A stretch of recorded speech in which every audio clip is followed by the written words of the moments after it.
I built the company on my own, but my biological daughter came home with a stranger, demanding that I hand the company over to her fiancé. She said, "If you don't agree, then you don't deserve to be my mother." In that moment I wondered, was she the one who had lost her mind, or was it me finally seeing things for what they really were? They thought I would blindly fall into the trap they had set, but what they didn't realize was who the real prey was in this game. I started my business from scratch, and while my husband criticized me for being too dominant, he ran off with another, gentler woman to live abroad. He left me alone, with my right hand managing the company's finances and my left hand feeding my daughter, Avery. Avery never had to struggle. By the time she started remembering things, I was already among the wealthiest women in the country, and Avery had become the attention-grabbing daughter of a wealthy family. She went to the best private schools, her grades were always top-notch, until one semester when I was called into school, only to discover that those grades had been bought. She had bribed vulnerable students to take her exams for her. After the college entrance exams, she used the exorbitant donations I made to the school to study abroad.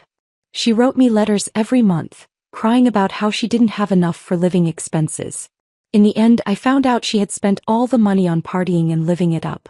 I always thought she was young, that she would grow up and become more mature. But today she surprised me again. As I was explaining the quarterly profit fluctuations in the boardroom, the door suddenly swung open. At that moment the glass door clicked shut, interrupting my speech. The air seemed to freeze for a second. I turned around and there she was, Avery, standing at the door in a beige trench coat, her makeup flawless, holding hands with a man. Yes, holding hands. Her wrist rested lightly on his arm, and the man, clean-shaven with a perfectly groomed face, looked like one of those TV doctor leads, or maybe a personal trainer you'd see at the gym. He had his head lowered, seemingly unwilling to look anyone in the eye, and silently followed Avery into the room. I froze for 2 seconds. The board members were equally stunned, except for Jacob, who raised an eyebrow from his seat by the window as if sensing some drama. "Hi, everyone," Avery greeted, her voice casual as though she had stumbled into the wrong party. "I know you're all busy, but I'm here to announce something important." I could feel the nerve at the back of my head tighten. "Avery," I set the microphone down, trying to keep my tone steady, "this is not the place for you to barge in." I know, she said, walking toward me with a smile that made it clear she had no intention of taking me seriously. "But this is too important, and I don't want to wait until the afternoon." She gently tugged at the man's arm. "This is James, my fiancé." I heard a sharp intake of breath from the female legal director across the table. "We've already discussed it," Avery continued, her voice full of that "I've made up my mind" certainty. "He will start as the marketing director and gradually get familiar with the company's operations. Eventually, I want him to take over with me." The room fell into an awkward silence. I stared at her, forcing myself not to stand up and explode. My fingers lightly tapped the armrest of my chair. "Avery, this is not something you can decide. We're in a meeting." "Mom," she softened her tone, almost a bit whiny, with an edge of impatience. "Didn't you say you wanted me to get more involved with the company?" "Well, now I've found the right person." I looked at James. He stood there, still silent. He simply nodded at me, offering a polite smile, like he was greeting some irrelevant guest. I couldn't help myself. "Mr. James, do you know what the marketing director position entails?" He smiled slightly but still didn't say a word. "Avery, if you want to be involved in the company, fine. But you can't treat it like a wedding gift." I kept my tone even, but each word felt like a nail being hammered down. "Your father left when I was 30. I raised both you and this company on my own, not so you could waltz in here with a stranger and take control of my hard work." Her expression shifted, but she quickly recovered. "Stranger? Mom, how can you say that?" I stood up, my voice clear and calm. "Jacob, take everyone out. The meeting is paused." Jacob nodded and immediately got up, while the other board members quietly gathered their papers and left. Some threw Avery a furtive glance, while others took the side door, avoiding the scene. No one wanted to get involved. The door clicked shut behind them, leaving just the three of us in the room. Avery threw her bag down, her smile finally fading. "You never planned for me to take over, did you? You've been keeping me out all along, haven't you?" "This company is under my control," I said coldly, giving her a hard look. "I have the right to veto any personnel decisions. Your getting married is your business, But don't think you can use my company's resources as your dowry. You're just afraid I'll be happy. Her voice rose. You failed in your marriage and now you want to drag me down with you, don't you? James finally placed a gentle hand on her shoulder, as though trying to remind her to calm down.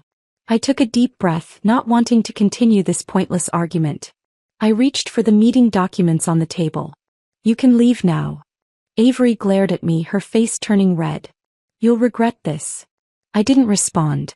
She slammed the door behind her, her high heels clacking loudly on the floor.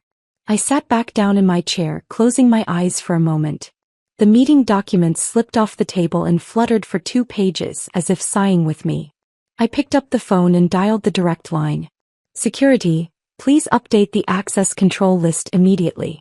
Avery and James, suspend their access to the board area until further notice. There was a brief pause on the other end, then a steady male voice responded. Understood, Ms. Grace. I hung up the phone, leaning back in my chair. As I closed my eyes, I felt a sharp pulse in my temples. Avery didn't seem ready to give up. A few days later, she sent me a simple message. Mom, let's talk. Noon today at your favorite Italian restaurant. I stared at the message for a long time. She hadn't tried to contact me in the past 3 days. No calls, no texts, no movement on social media. For Avery, this was about as silent treatment as it gets. She's always been the kind of girl who wants the whole world to know when she's angry. I wasn't planning to respond. But that morning when I opened my email, a subscription notification that I hadn't deleted popped up. The subject line was from a mental health platform. Don't misunderstand your daughter. Some kids just haven't found the right way to express themselves. I closed the email and stared out the window, lost in thought. Half an hour later I replied. See you at 12. The restaurant she chose was an upscale Italian chain in downtown, designed like one of those Instagram mom and daughter tea spots. I've never liked places like this. Too bright, too cramped, too pretentious. When I pushed open the door, Avery was already sitting at a windowside table, holding the menu like she knew exactly what she was doing. Sunlight fell on her face, making her perfectly made-up features seem almost too perfect, too polished, too unlike her. She smiled and waved at me as if nothing had happened.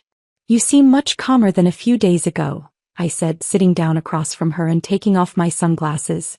Because I really didn't plan on arguing with you. She stirred her strawberry soda, her nails glinting in the light.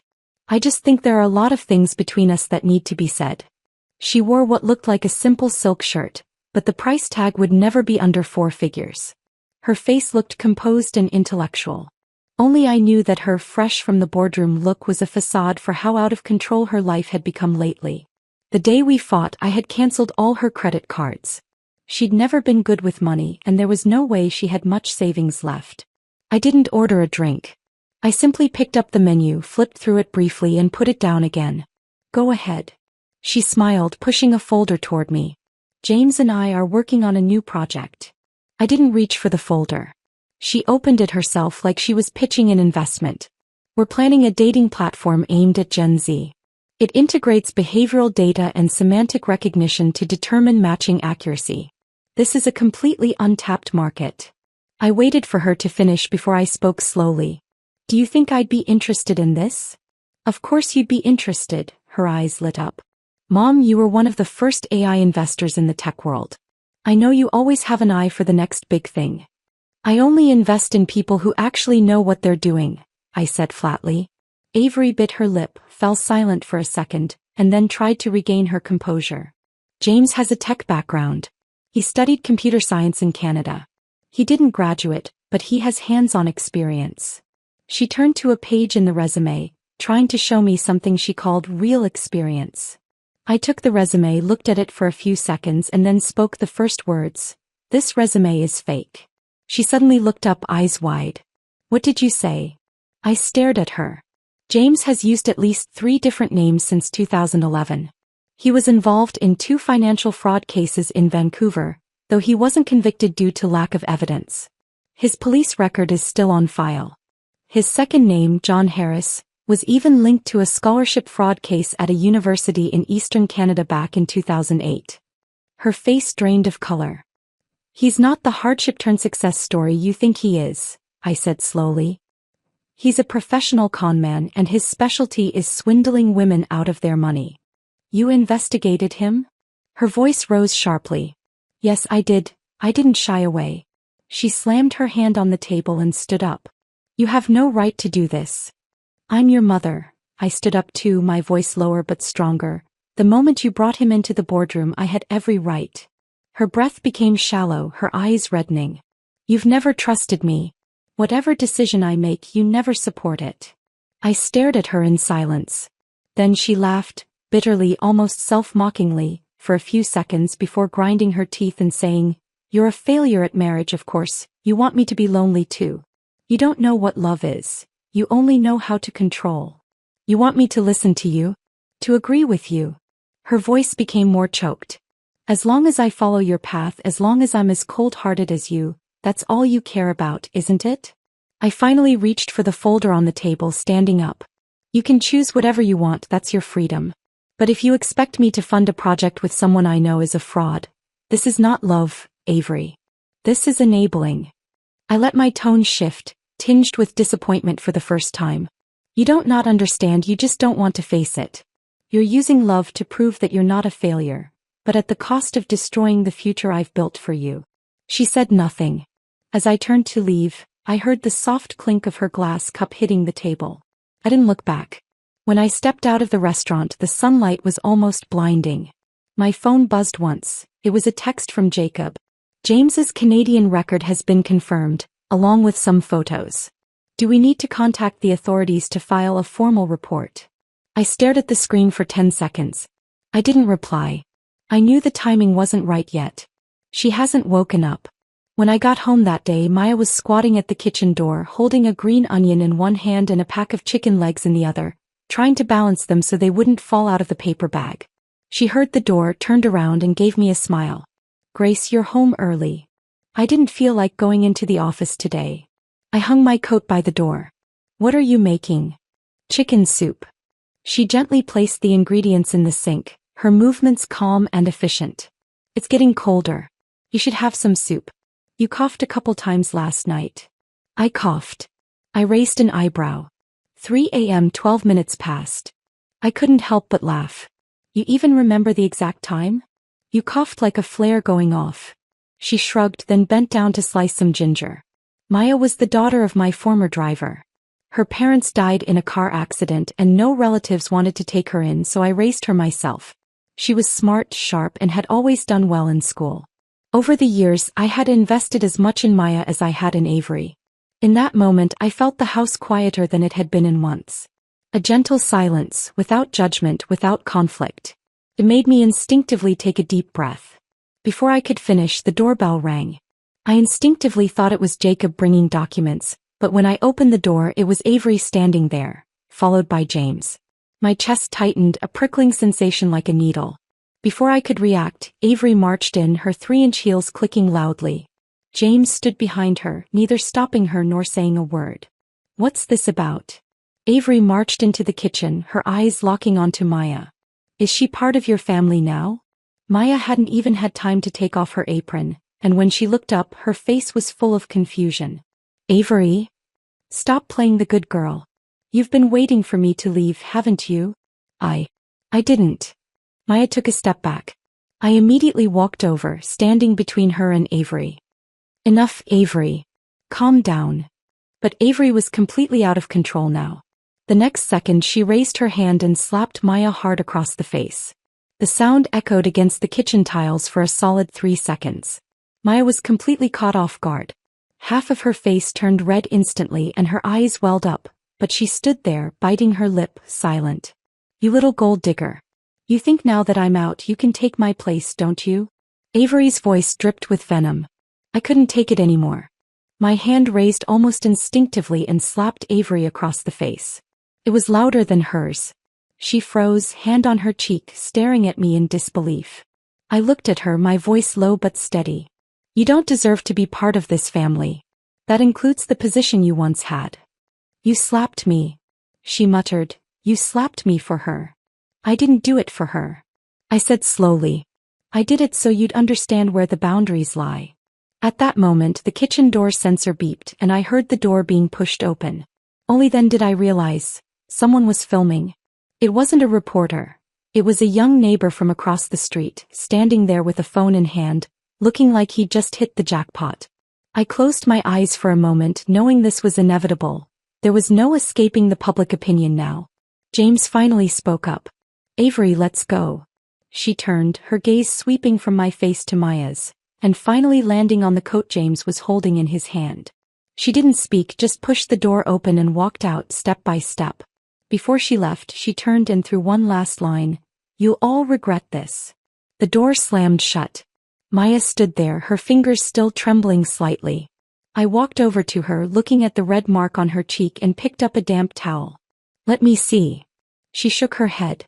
"It's fine." "You're not fine." I gently held her wrist, my voice softening. "You shouldn't have had to take this." She lowered her eyes, and after a long silence she spoke, "I didn't take her place." "I know." I paused. But she won't admit that she lost it herself. That evening, less than an hour after the video was uploaded to social media, it went viral.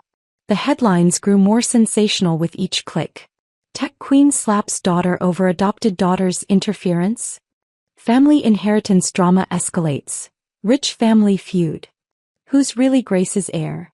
I stared at the comments, refreshing the page quietly, waiting for Jacob's legal response plan. One new comment popped up. "Actually, I'm with Grace. That girl needed a lesson." I tapped the power button at the top right corner of the screen, making it go completely black. Then I opened my phone contacts, scrolled all the way to the bottom, and found the contact labeled Avery. Communication paused. I stared at the parentheses for a long time. In the end, I didn't change it. Today, Avery had finally made me realize one thing. Some mother-daughter relationships don't break. They just come to a point where she chooses to jump off the train of my life. And I wouldn't stop the entire train for someone who jumped off. The next morning, before I could even fully wake up, my phone buzzed. The vibration rattled on the nightstand, and I picked it up to see a message from Maya. "You'd better not check social media." I frowned and opened Twitter. The first post that caught my eye was accompanied by a video of the front of my house. Avery, with disheveled hair, standing at my doorstep. She was holding a phone, crying and shouting at the camera. "Do you know who my mom is? She's Grace, a woman who values inheritance over blood. She kicked me out and brought in an adopted daughter who's not even family." The comments were a whirlwind, some supporting her, others blasting the rich girl's self-scripted drama. "Beating your daughter is wrong, but after seeing that video I almost want to slap her too. Grace may be cold, but she's got business sense, unlike her love-struck daughter." I sat on the edge of the bed, watching the messages pop up one after another, like an electric saw cutting into the last remnants of my patience. Maya entered with breakfast, hesitated at the doorway, and asked softly, "Want some coffee?" "Just set it down." I put my phone down, threw the covers off, and sat up straight. My throat tightened and my fingers felt frozen, stiffly clutching the edge of my phone. "Is she out of her mind?" I muttered. Maya didn't respond. She just placed the breakfast in front of me and sat quietly, waiting for me to calm down. The office was in chaos that day. Jacob barged into my office, slamming a draft of an urgent statement onto my desk. "Our PR team is handling the trending topic, but you need to respond immediately, or we'll have to start legal action." I glanced at the document, threw it on the table, and said flatly, "No response. Grace, the entire social network is turning you into the cold mother who abandoned her daughter, and Avery." He paused, choosing his words carefully. "She's playing the emotional card, and the public will likely side with her for now. She's no longer the heir to our company," I said firmly. Jacob was quiet for a moment. "So, do you want us to prepare an official statement?" I stared out the window at the outline of Boston Bay, the dark clouds in the distance looking ready to burst with rain. "Go ahead," I said. "If she wants to sever ties with the family publicly, then I can do the same." That afternoon I held a closed-door board meeting. We confirmed the issue of succession. In front of the lawyers, I officially revoked Avery's inheritance rights and added Maya to the list of potential heirs. As I signed the document, I saw one of the female board members sigh quietly. Her daughter was about the same age as Avery and had interned at the company before deciding to open a home decor business in Chicago. She had once said to me, "Our generation tried too hard to control things and ended up being the stumbling block to their freedom." I didn't respond. Because I knew I hadn't denied her freedom. I had given her too much, and in doing so she had thrown away all responsibility and respect. That evening Maya helped me pack Avery's room. She moved gently as though afraid of waking something she wasn't ready to face. I stood by the door, watching as the light and scent that had always filled the room slowly faded away. On the bedside table there was a puzzle box, Avery's 14th birthday gift from me. We spent 3 weekends finishing the puzzle of the Boston skyline. Maya opened the closet and a cardboard box fell out, landing with a dull thud. When she bent to pick it up, she stopped suddenly. Should we pack this too? She carefully picked up a photograph. I walked over. It was an old picture. Avery was still in elementary school, her hair tied in a high ponytail, her smile radiating like sunshine through a glass bottle. One hand was flashing a V sign, and the other was around a short-haired girl, thin and wearing glasses, smiling softly and shyly. Maya stared at the photo for a while, then said in a quiet voice, "I swear this girl looks so familiar." I paused for a moment, didn't answer her, and simply pulled the photo out. "Keep this one. The rest, pack it up and send it away." He nodded, not asking why. As I walked out, I heard the sound of Maya peeling off the tape with a sharp snap, sealing that old memory inside a box. Maya had been acting a bit unsettled these past few days. She didn't say anything, but I noticed that her phone was always on silent beside her, and she kept glancing out the window while working. She was usually the type of girl who kept her composure, so when she started showing signs of alertness, I knew she had discovered something. She just didn't know how to tell me. It wasn't until Friday evening that she knocked on my office door holding a notebook. "Grace, can I talk to you for a few minutes?" I nodded and she walked in, gently placing the notebook in front of me. "I didn't mean to snoop," her voice sounded a bit tense, "but the other day her bag got knocked over outside the door by the wind. I was just helping her pick it up and then I found a piece of paper inside it." I opened the notebook and saw a crumpled piece of paper with a few words and numbers written in blue ink. 2008 Canada fraud case? I stared at the words, my heartbeat slowing for a moment. J.H. John Harris. The identity James had used in Canada. I looked up at Maya, who clearly didn't want to make any assumptions. "Do you think Avery is investigating him?" "Maybe." She sat down, her voice lower than usual. Her attitude toward James has been strange lately. Last week I saw her sitting in the car, not moving, just staring at her phone for over an hour. I held the piece of paper, my mind racing through the questions and fragments of doubt I'd had over the past few years. I had thought she'd been completely brainwashed. But now for the first time I wondered, had she always known? Had she just been waiting for the right moment? Before I could process the thought, Maya came to me the next morning holding a recording. "Last night I followed them to that Italian bar in Southend." "By yourself?" I frowned. "I stayed on the outdoor patio. They didn't see me." She pushed her phone in front of me. "I recorded it." I pressed play and the bar's ambient noise filled the room. Glasses clinking, murmurs, the sharp sound of ice cubes being dropped into glasses, and then James's low, angry voice. "I told you what to do. She's your mother, the big boss, and you can't even get $80,000. Then Avery's voice, hoarse and tired. "I've tried. She's not the same anymore, James."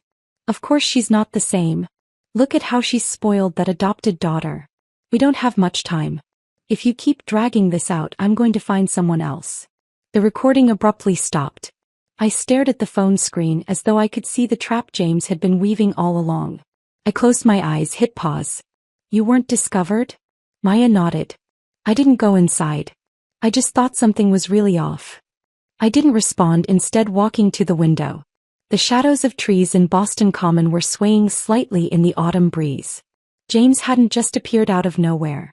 He was invited. He picked Avery because her background was clean, her family wealthy, and her emotional vulnerabilities obvious. He looked like a professional con artist, and Avery's heart? It was the vault he most knew how to crack. In the afternoon I went down to the basement archives and pulled out an old case file from 3 years ago. It was a report I had anonymously sent to the FBI's anti-fraud division about a girl named Lily, one of Avery's childhood friends, the other girl in the photo. Lily had studied at a university in Vancouver, but later fell into debt through online loans and ended up committing suicide. Before her death, she had been dating a man named John Harris.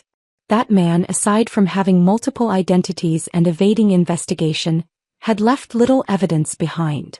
I had noted the case simply because I overheard Avery mention Lily's name once. She had said, "She was my best friend." I hadn't thought much of it then. But now, everything clicked together like pieces of a broken puzzle. I knew James hadn't just deceived Avery. He had also deceived the person Avery trusted the most, Lily. I sat back at my desk and texted Jacob. "Starting tomorrow, arrange for me to meet with the anti-fraud team contact. I need to update that report from 3 years ago." He responded quickly. "Are you finally ready?" I didn't reply. It wasn't that I was ready, it was that I had waited long enough. I was starting to understand Avery's game. She hadn't had an awakening. She had chosen to stand alone in the fire, just waiting for us to realize that she wasn't burning, she was fighting back. The question was, how much longer could she keep it up?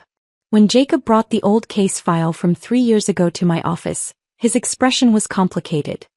He was wearing his usual gray suit, his tie loosened by half an inch, but his eyes carried something I didn't often see in him, some unspoken sense of guilt or pity. "Why did you stop the investigation?" he asked, placing the thick stack of papers in front of me. I stared at the name on the cover, Lily Hayes. Her photo was pinned to the first page. The scan was a little blurry, but I could still make out her features. Short hair, glasses, gentle eyes, and a subtle smile at the corner of her mouth. That face. I had seen it just a few days ago in an old photo from Avery's room. I slowly flipped open the file. The first page outlined Lily's family background and her university history. She was a first-generation college student, who had earned a scholarship to attend the University of Vancouver. She had excellent grades, a quiet personality, and mild social anxiety. Avery had mentioned her once in her freshman year's final paper, referring to her as, "my quietest and most reliable friend." I had never actually read that paper. The second page detailed the events leading up to her downfall. She started taking leave from school, refusing to submit assignments, and went silent on her professors. A month later, the police found her journals and several unsent letters in her student apartment. One of the letters read, "I always thought he was the luckiest thing that ever happened to me. I didn't realize even luck could be fake. He borrowed all my money saying it was just temporary. I never thought about asking for it back. I just wanted to know if I was worth him staying for." The paper had visible tear stains. I closed the file, my fingers lingering on the cover for a moment. What was his name back then? "John Harris," Jacob said. "He also had a fake ID under James Holden." I scoffed. He couldn't even be bothered to change his name properly. At lunchtime, I didn't go to the company cafeteria. Instead, I opened my phone and searched the keywords James Holden and Avery Stone on social media. I wasn't expecting to find much, but the internet is a beast. It always works faster than you think. Soon a short video shot up the trending list. I clicked on it and saw a young man in a black t-shirt holding a phone up to the camera, the background a blurry screenshot of a PowerPoint presentation. "Do you remember this guy? He scammed my friend back in 2008, and now he's using a new name to continue his fraud. This time he's hooked the daughter of a tech queen, Avery Stone." The comments below exploded. "Oh my God, it's him again. How is he still out there?" I remember this case. When it first came out, there was no follow-up. I stared at the screen, scrolling through the comments line by line until I came across one with a screenshot.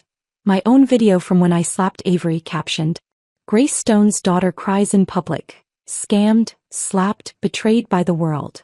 And the next comment was a photo of Maya. She was standing in my kitchen, wearing an apron, her hair in a loose low ponytail, smiling as she held a bowl of soup. "The air's already been changed. Why are you still crying for Avery?" I locked my phone and leaned back in my chair, closing my eyes. Avery hadn't clarified anything. She hadn't explained James's background, hadn't denied being love-struck, nor had she revealed the pieces of paper and recordings she had been investigating. She did nothing. She chose to let everyone believe she was still the uncontrollable rich girl, the foolish one who would do anything for a man. And now I finally understood. She didn't fail to see James for who he was. She was just waiting for him to show his true nature. She deliberately placed herself in the prey category on social media. She was the hunter all along, but she willingly crouched in the pit she dug for herself. Later that evening, Maya stood in the doorway of my study and knocked. "Are you working? Come in." She hesitated for a moment before walking over to my desk. "I went through her journal again today." "Which one?" "Lily's," she said. "The one she left for Avery." I looked up at Maya, and there was a sadness in her eyes I'd never seen before. She spoke softly. "She wrote something," she said. "Even if the whole world doesn't believe in Avery, I still do. Bad kids can change as long as someone stands by their side." I closed my eyes. In that moment, I felt like I heard a scale tipping inside my heart. I had thought Avery had become less and less like me, but now I realized she had always been learning from me. The only difference was her way was far lonelier. I opened my computer and wrote an email. The subject line was just one sentence. "Reopen the case on James Holden." The recipient was the head of the FBI's anti-fraud division. After sending it, I leaned back in my chair and stared at the city in the night. This time I didn't just want to protect her. I wanted to stand by her and end all of this together. At 10:04 p.m. that night, I received a call from an unknown number. The phone rang twice, but before I could answer, the caller hung up. 3 minutes later, a voice memo appeared in my inbox, with no text explanation and no sender name, just a string of meaningless characters that seemed to be from a temporary account. I opened the voice memo and I could hear faint night wind and footsteps. At first, James's deep voice came through. "Are you out of your mind? Do you have any idea how closely we're being watched right now?" "I have no choice, James." Avery's voice came through raspy like she had been crying. "I've sold everything I could. What else do you want from me? You can't go to your mom again. She's your last asset, Avery. She hates me." James paused for a second, then scoffed. "She doesn't hate you. She just hates that you're not like her, cold, hard, unbreakable. What you need to do now is just be a good little pawn, and stop playing the victimized daughter act." Then in the background, the sound of a car engine revving came through, as though James had stood up and walked away, leaving Avery alone in the wind, gasping for air. The recording ended. My finger hovered over the mouse, frozen for several seconds. What I hated most in this world wasn't being deceived. It was knowing someone was a monster, but still having to play along with the "I'm fine" act just to lure the monster out. The next day I called Jacob into my office. "I need someone to keep an eye on Avery," I said. He furrowed his brow. "Do you suspect she's up to something?" "I'm worried she won't say anything and try to handle it herself." I paused. "Maybe she thinks I really don't care about her anymore." Jacob stared at me for a few seconds as if he wanted to ask something but ultimately didn't. He simply nodded. "I'll have someone follow her, remotely track her, no interference. Also," I handed him the voice memo, "have the tech department analyze the origin of this account. If we can figure out who recorded it, that'd be great. If not, let's assume it's her doing." Jacob raised an eyebrow. "You're starting to trust her?" I looked at him, my voice calm. "I never said I didn't trust her." Avery suddenly disappeared in the following days. She didn't post anything on social media, and even James's account went silent. I asked Maya if she had heard anything, but she shook her head. The last time she talked to me was in the parking lot. She said she just wanted to calm down for a few days and would contact me later. "Was James there?" Maya nodded. "They said they were going on a trip, but didn't say where exactly." "How was her mood when she said that?" Maya thought for a moment. "Actually, it was kind of strange. She didn't seem anxious. She seemed like she was already preparing for something." I frowned and was about to ask more when the office phone rang. Jacob's voice came through, low and steady. "Her phone's location deviated from our set track early this morning." I immediately shot up from my chair. "Where to?" "South of the suburbs, near the abandoned warehouse area." My breath tightened. "Did she drive herself?" "No. She wasn't using her own car." Jacob's tone darkened. "It was a rental under James's name. Our tracker was removed, so we can only trace through indirect devices." I stood still for a second. "Is she still alive?" "We don't have any clear evidence she's in danger yet." I clenched my teeth, gripping the edge of my desk. "I'm going over there now." "Grace."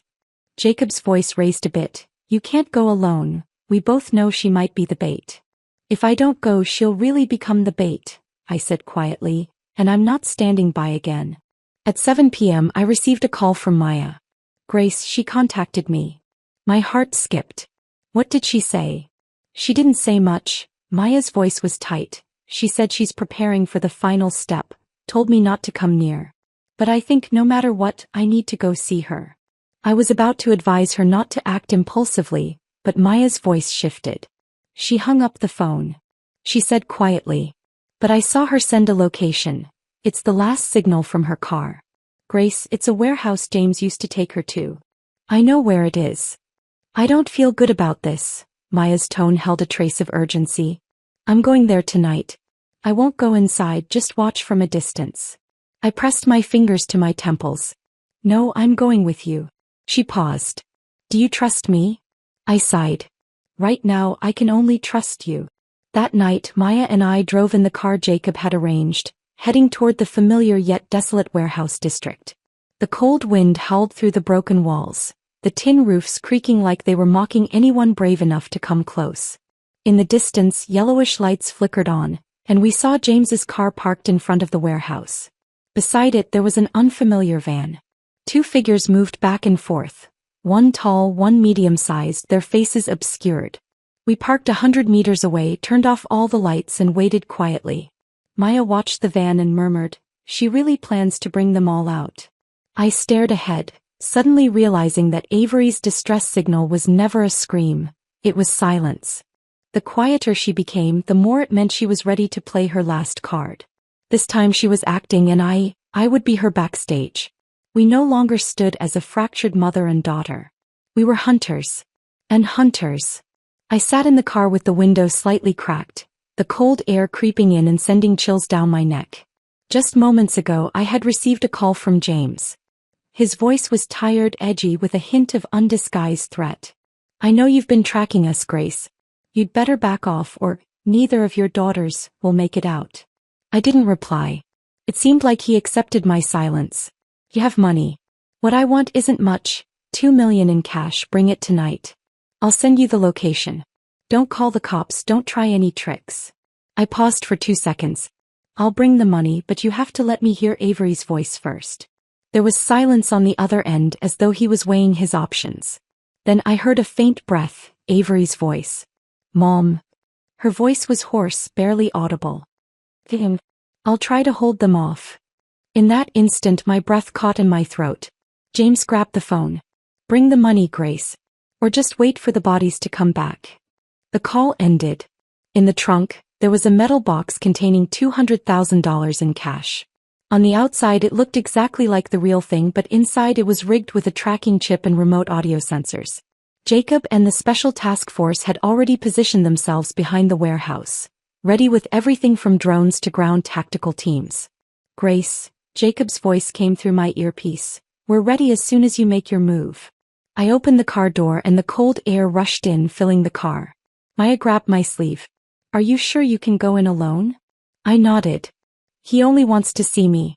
Because he doesn't believe I'll let Avery die. Her eyes glistened with unshed tears. I watched her hand slowly loosen its grip. I'll let him finish the show, I whispered. Wait for my signal. The metal door of the warehouse was already open, dim industrial lights hanging overhead, their flickering brightness almost unbearable. James was leaning against one of the supports inside, holding a metal rod, his other hand gripping Avery's shoulder, pressing her down onto a worn folding chair. The moment I stepped into the warehouse, James looked up and saw me. Grace. He smiled, that sickly smile that sent a chill down my spine. I'm so glad you came. What do you want? I stood firm, my voice unervingly steady. An exchange. He took a step forward, his footsteps echoing on the concrete floor. You brought the money, I'll let her go. I raised my hand, pointing toward the door. It's in the car in the back seat. You can go check yourself. He didn't move. You think I'm that stupid? His tone grew cold. You come, the money comes, and who else comes with it, huh? I smiled faintly. You're questioning whether I love my daughter enough?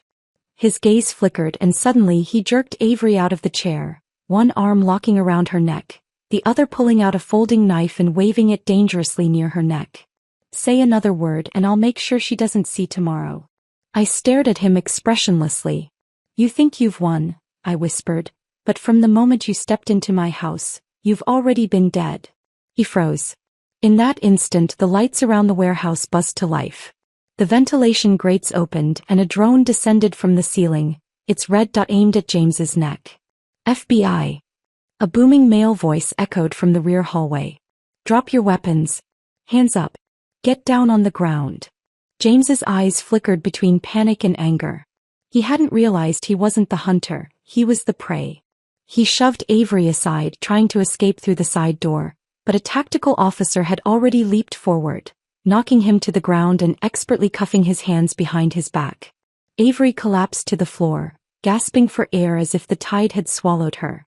I rushed over to catch her. "Mom." Her voice trembled. "I almost. But you didn't. I'm here." I pulled her into my arms. "You've brought him this far. This round you've won." James continued to shout as they dragged him away. "You've been lying to me. This has all been a performance. You set me up." I stepped in front of him, watching his face twist with rage. "You'll never understand how far a woman can go. Especially when you hurt the ones she loves most." My tone was cold as the night wind. "But you won't have the chance to hurt anyone anymore." He tried to say more but was quickly shoved into the back of a police vehicle. At the entrance of the warehouse, the sky was starting to brighten. I held Avery and Maya stood beside us, her face still wet with tears but her eyes clear as glass. We stood in a line, watching the police cars drive away, as if the whole winter night was slowly fading away before us. "You know when I started doubting him?" Avery's voice was low. "When he didn't remember Lily," she said. "He said Lily was so ordinary he couldn't even remember what glasses she wore." I froze. Avery looked at me. Lily wore olive green half-rimmed glasses, the nose pads were worn down. She used to rest her chin in her right hand before studying, and twirl her pen with her left. "He's forgotten her completely." I nodded slowly. She closed her eyes for a moment then whispered, "I didn't want her to die quietly like that." "It won't," I said softly. "From now on it won't." That night as James was taken away, Boston experienced the first snowfall of the year. I sat in my office looking out the window at the vast white world. Jacob placed the preliminary report on the case on my desk and tapped the title on the first page. James Holden Case. Multiple Identities, Interstate Fraud, Property and Information Extortion Targeting Women. His voice was low. From Canada to the US, he's changed his identity at least 7 times, using relationships to steal over $1 million in assets. I nodded. "I know." Jacob paused, watching me. "But I didn't expect you had already set up this whole thing." I didn't respond, just turned to look out the window at the snow. "When did you decide to cooperate with her?" he asked. I took a long time to answer. When I recognized that the girl in the photo was Lily. That day Maya had mistaken the photo for herself as a child and I hadn't corrected her. But I recognized it immediately. It wasn't Maya.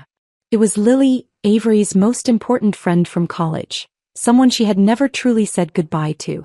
I had always thought Lily's death was the heaviest shadow in Avery's youth, but I never imagined it was the key to her awakening. She hadn't collapsed as I feared. On the contrary, she had shouldered the investigation, endured being misunderstood, and even intentionally made herself appear foolish in front of the cameras, just to make James believe she was completely trapped in love and had lost both her mother's trust and society's support. She had placed herself in the role of prey, waiting for the hunter to relax his guard. And I, at the moment she was about to jump into the fire, chose to reach out my hand and sit with her in the flames. We had never spoken the word alliance, but from that night on, we became the only allies we could rely on. The next morning, the police held a press conference summarizing the case. James Holden had been formally charged with financial fraud, identity forgery, extortion, and several other serious crimes, and would stand trial next month. I didn't attend the conference and neither did Avery. We sat together on the balcony at home.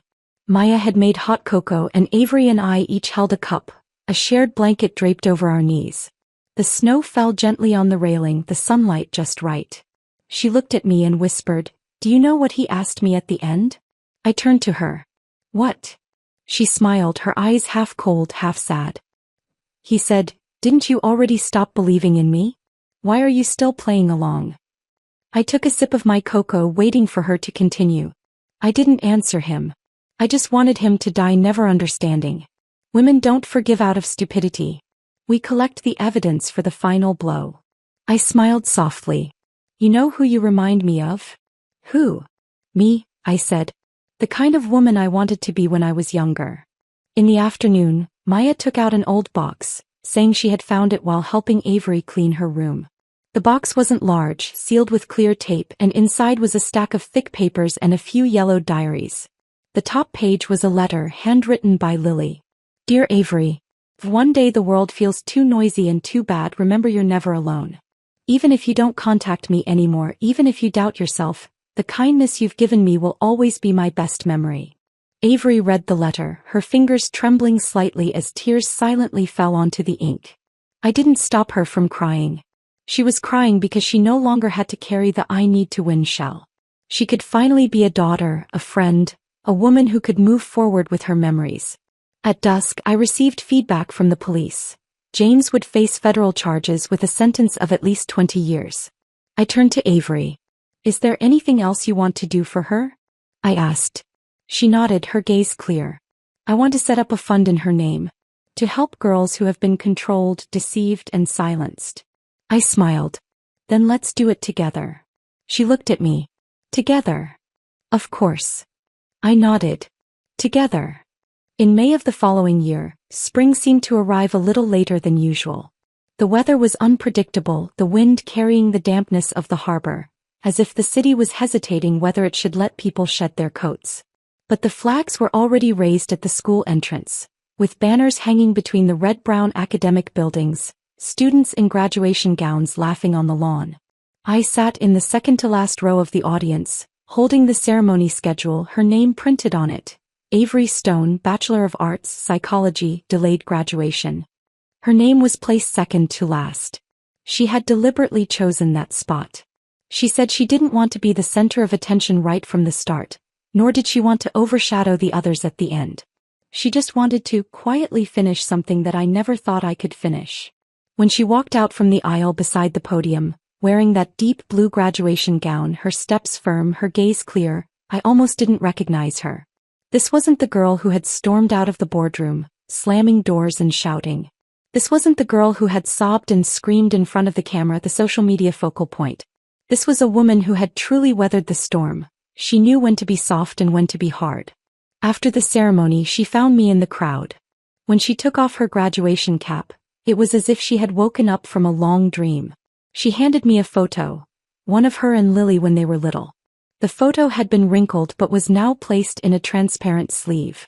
She always said the two of us would graduate together, Avery said softly.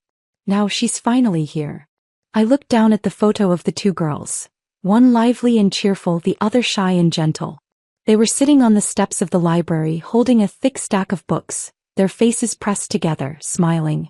She should be so proud, I said. Avery nodded. So am I. She pulled out her phone, opened social media, and uploaded 2 photos. One of her holding her diploma, her back to the camera. The other the childhood photo with Lily. She wrote a caption. From first grade to graduation. We made it, Lily. A week later, the Lily Anti-Fraud Fund was officially established under our family trust. The first year, we allocated $500,000 as startup resources to provide legal consultations and psychological counseling for female victims. When the media came to interview me, they asked, "What message do you hope to convey with this fund?" I thought for a moment and said, "I just want to tell those who haven't escaped yet, not to be afraid. You're not alone." Summer came quickly. Maya stayed with us, and the company arranged for her to enter the internship rotation. She told me she wasn't sure if she would take over the company, but she wanted to give it a try. She asked me, "Do you regret adopting me?" I set down my teacup, looked her in the eyes, and answered seriously, "Never." She smiled, her smile like a freshly bloomed white flower. As for Avery, she moved to Cambridge, renting a small studio apartment across from Harvard. She said she wanted some peace and quiet for a while, planning to apply for graduate courses, focusing on social psychology and trauma recovery for women. "Are you finally done trying to prove yourself?" I asked her. She shrugged and laughed. Now the only thing I want to prove is that I belong to myself. A month later, the three of us drove to Lily's cemetery. Avery brought a bouquet of wild daisies. Maya brought a cake she made herself and I brought a letter. We stood in front of the tombstone for a long while. No tears, no loud words. We simply took turns sitting down, slowly telling her about everything that had happened over the past few months. At the end, Avery whispered, "We really graduated." Sometimes an ending isn't meant to make you forget. It's meant to allow you to finally face everything with a new identity. The girl who once clamored to become the heir had now become the master of her own life. The girl who was mocked as unwanted had now become the center of this family. And I, a mother who once thought she could control everything, had finally learned to let go, to trust, to wait. Because the best partnership has never been about one commanding the other.